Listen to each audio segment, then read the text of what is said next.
Allah memahami, Allah mengerti.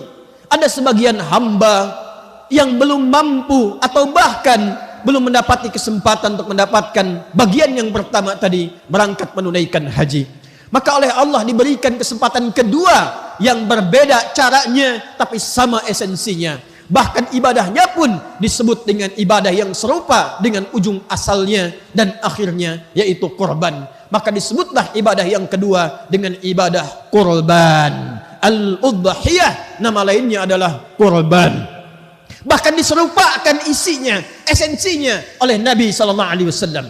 Jika yang di Makkah sana mengenakan pakaian ihram, lembaran seperti kain kafan, diberikan kemudian penguatan, hei, dengan mengenakan pakaian ihram engkau muhrim, tinggalkan yang haram, jauhi yang dilarang, jangan potong kuku dulu, jangan potong rambut dulu, karena Allah berkenan akan mengampuni seluruh dosa yang melekat pada tubuhmu dari ujung kepala sampai ujung kaki. Jangan sampai sebelum diampuni terlepas itu semua. Dengan pakaian ihram itu engkau berjanji, berkomitmen sejak detik itu meninggalkan segala yang dilarang. Maka yang berkurban, ia menyiapkan hewan kurban, maka disabdakan oleh Nabi sallallahu alaihi wasallam dalam hadis riwayat Muslim, nomor hadis 1977, an Ummi Salamah radhiyallahu taala anha, dari Ummu Salamah radhiyallahu taala anha, anin Nabi sallallahu alaihi wasallam, dari Nabi sallallahu alaihi wasallam qala, idza uhilla hilalu dzul hijjah wa arada ahadukum an yudhhiya fala yamassa min sya'rihi wa adfarihi syai'a.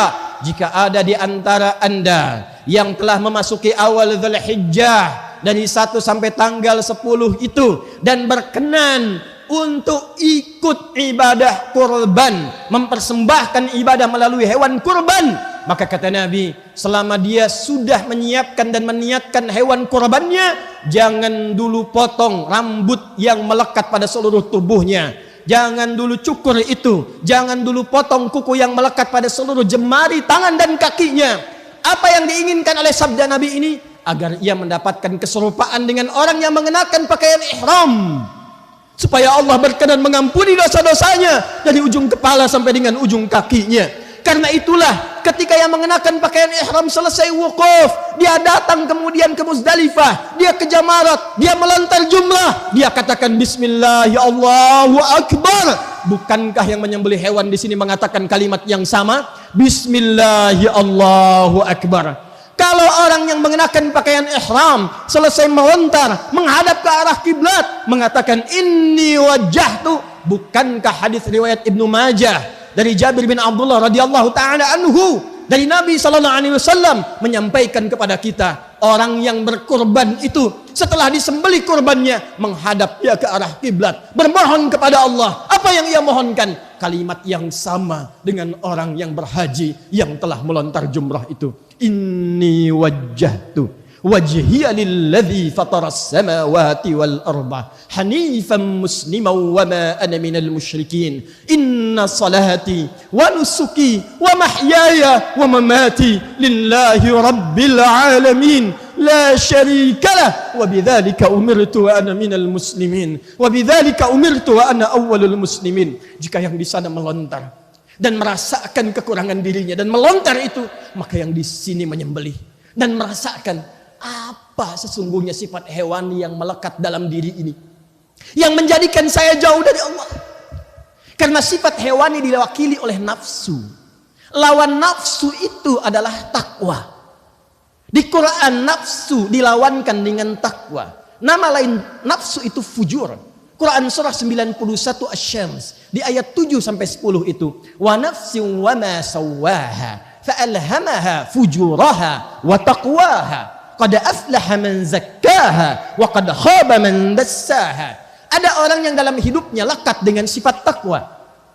Diminta salat, dia salat. Diminta infak, dia infak. Diminta baca Quran, dia Quran.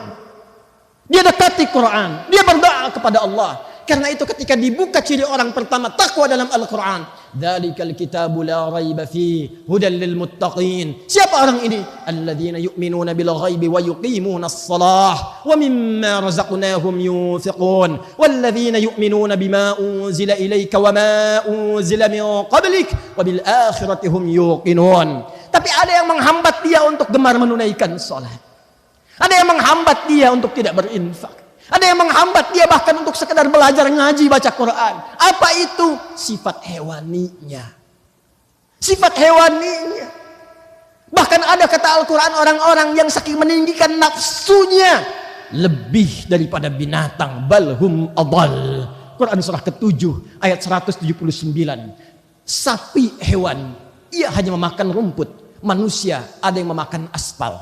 Manusia ada yang makan harta yang haram. Manusia ada yang makan batu. Manusia ada yang makan gunung. Manusia ada yang makan emas. Demi mengejar emas itu dia meninggalkan salat. Demi mengejar perak itu dia berselisih.